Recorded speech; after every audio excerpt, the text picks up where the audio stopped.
I have partnered up with Alois to make some champion-specific guides for the Summoner School website. I tried to put a ton of information in every single one of these guides. Currently, I've made 3 champion guides for the Summoner School website. I have made a Garen guide, a Warwick guide, and a Mordekaiser guide. In these guides, you will find stuff like explaining all the runes, the items, matchups, and so on. And on top of every single video that the guide provides, there is also a matchup spreadsheet for every single one of these guides. If you wish to check out one of these guides, the link to the website will be in the video description. Now, with this introduction out of the way, please enjoy this video.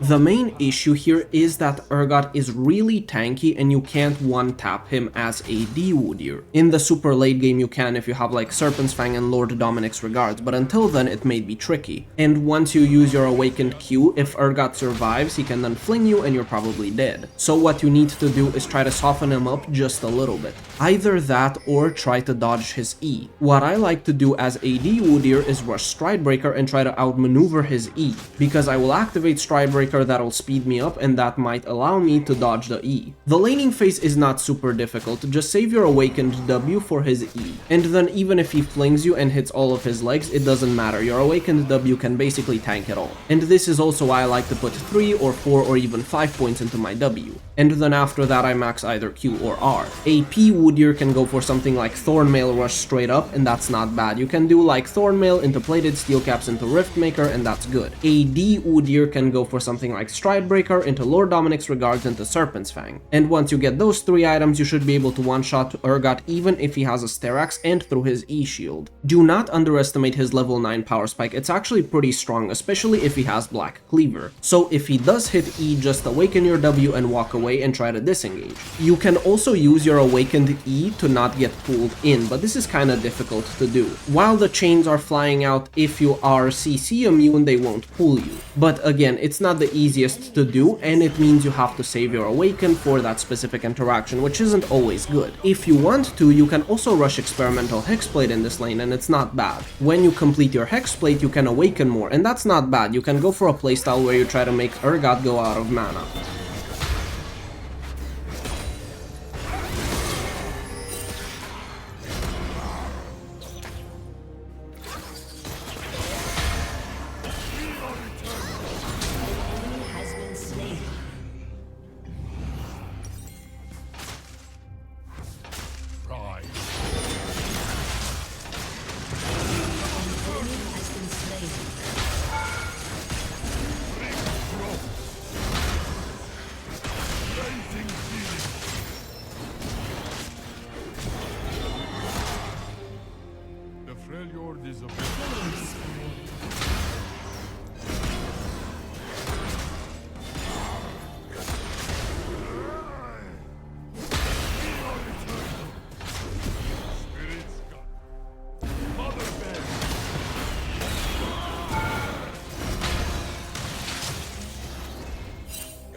Your turret has been destroyed.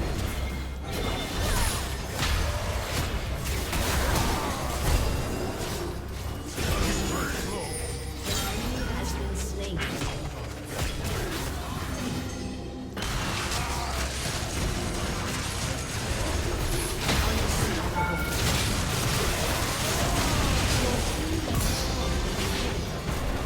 You have slain an enemy.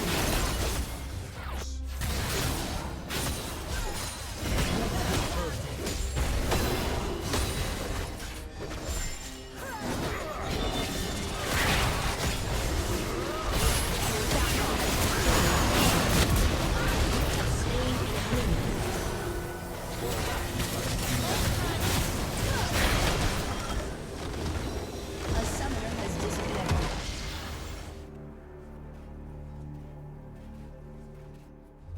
No time for talk.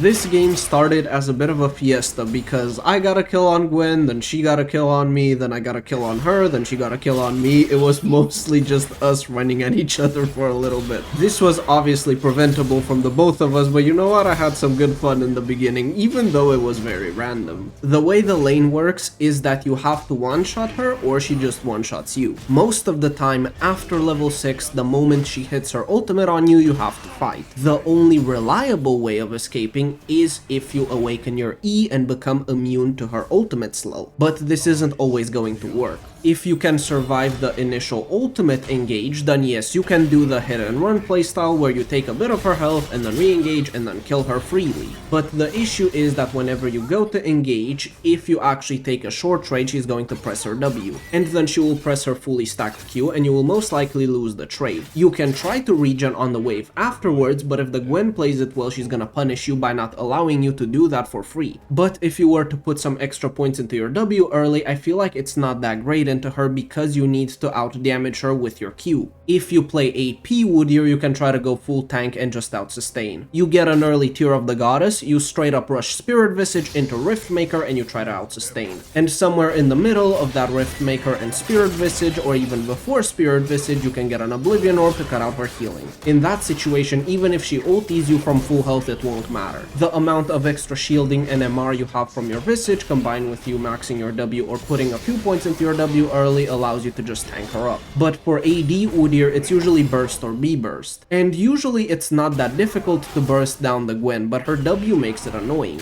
If you manage to successfully burn her W, then you're probably going to kill her. And you also want to try to kill any nearby unit just to make sure that your awakened Q gets the full isolation damage. That way you can straight up one-tap her with no issues. Strangely enough, the later the game goes, the better the matchup gets. And this is because later on into the game you can get Mortal Reminder or Lord Dominic's Regards. And once you get that, you can straight up one-tap Gwen even through her W. Even if she goes full AP and tries to kill you, you can burst her before she does that. And it goes without saying that if in the late game she burns her W incorrectly, you will straight up annihilate her in a nanosecond. The rush item that I like to take in this matchup is Ravenous Hydra most of the time, but you can also go for Experimental Hexplate. Ravenous Hydra gives you a lot of sustain, and she can only really cut out that sustain if she has Oblivion Orb or Ignite. The serpent.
that circles the world.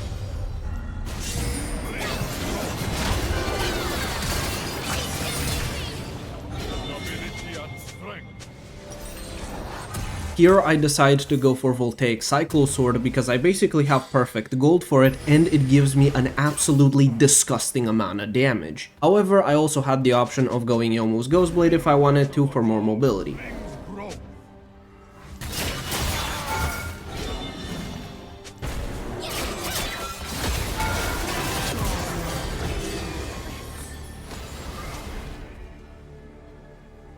Take. Give everything.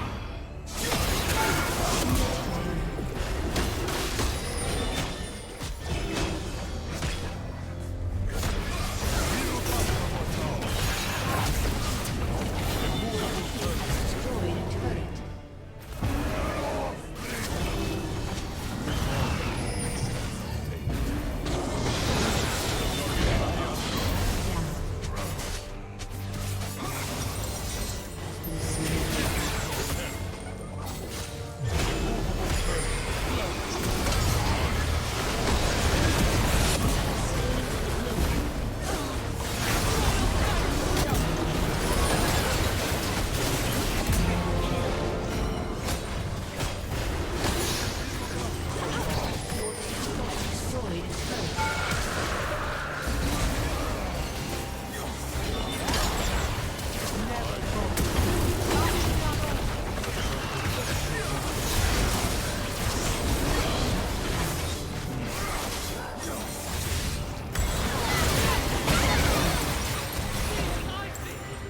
I'll create something.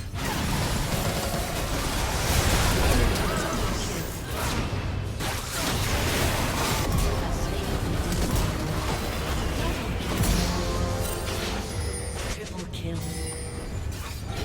Shut down.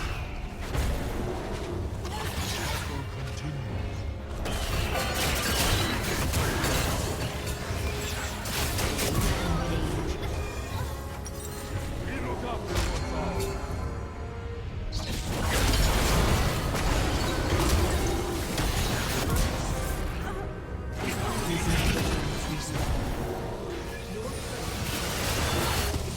Ally has been slain. Enemy double kill.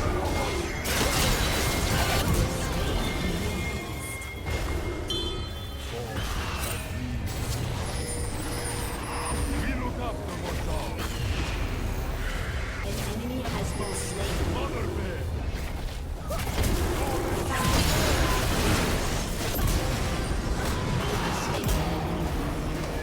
Double kill. We walk in the footsteps of fate. An ally has been slain. Your team has destroyed a turret. An enemy has been slain. Your team has destroyed a turret. Your team has destroyed an inhibitor.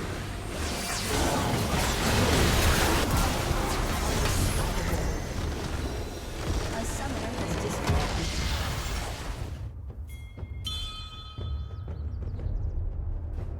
Your sacrifice will The rune setup that you just saw is only taken when I legitimately do not want to interact with the enemy laner at all or almost at all. And I only take it on AD Udyr really. What I do is start Tear of the Goddess and I legitimately just play to farm up and get plates and get a ton of gold. And because I start with Tear of the Goddess, it means I get to my legendary items even quicker because that Tear of the Goddess eventually goes into a mana mune. And then I might even buy an early coal to get even more gold. On top of all of that, I have cashback, so in the mid game I can have something like 1,000 extra gold. And I'm saying 1,000 extra gold because even my starting item isn't a traditional one that doesn't build into anything like a Doran's item. So because of this, if you combine coal, cashback, and me not actually starting with an actual starter item, you can see how in the mid game I can cheat out 1,000 gold or even more than 1,000 gold. Especially because once you get to about 4 items, cashback cheats you out like 800 gold by itself, maybe more. Now, as As for the actual lane here, what I normally do into Shen is take a point into my Phoenix and start Doran's Ring if I play either AD or AP, and I look to freeze on my side of the lane so that he's unable to walk up freely, because the moment he does I can chase him down with the Phoenix slow and I have approach velocity normally. But with this setup, what I'm looking to do is just get as much farm as humanly possible. If needed, I'm even going to rush a Tiamat and perma proxy, and then after that I can get Boots of Swiftness or just finish my Ravenous Hydra. And then after Ravenous Hydra I can get something like a Yomu's Ghostblade if I want more map mobility, or Hullbreaker to take down turrets quicker, Lord Dominic's Regards for even more damage. I have a bunch of choices, but the laning phase is essentially always the same when I run this setup, which is just try to survive the lane and try to make sure that the enemy doesn't hyper bully you. Because if the enemy is smart, they will see the fact that you have fleet footwork, and they will also see the fact that you started Tear of the Goddess. If you want to be safer, what you can do is put a few points into your W early. At least that way you're not completely screwed if the enemy hard engages. But I don't do that. I straight up max my Q and then I max my E. And I put no point into my R up until I max my Q and E fully. After that I'm going to put 1 point and then start maxing my W. In this situation I wanted to take this setup because it is against the Shen, and if he ever roams around the map I can take turret plates freely or just the tower itself. And on top of that, the moment I get Ravenous Hydra, it doesn't even matter if he taunts me, because the moment he taunts me, I'm going to start walking away, the tower will damage me obviously, but then I'm going to heal back to full health with my Ravenous Hydra. And if he taunts me and burns his W, and I have Lord Dominic's Regards, Ravenous Hydra and Voltaic Cyclo Sword, or Ravenous Hydra LDR Hullbreaker, he explodes. Shen needs to save his W, or he gets one-tapped under his own tower once you get 3 items.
Double kill.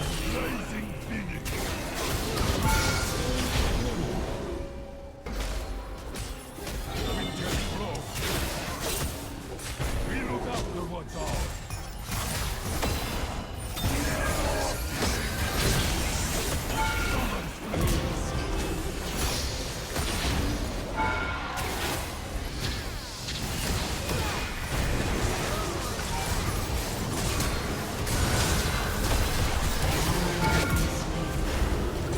Rampage.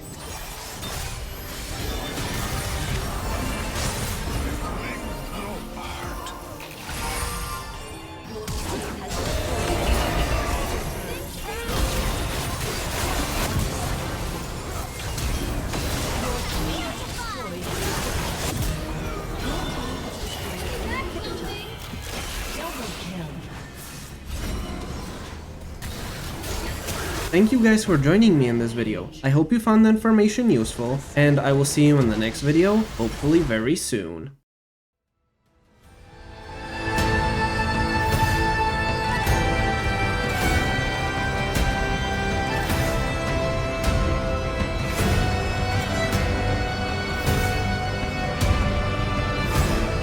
Retreat is not failure. We heal and we try again.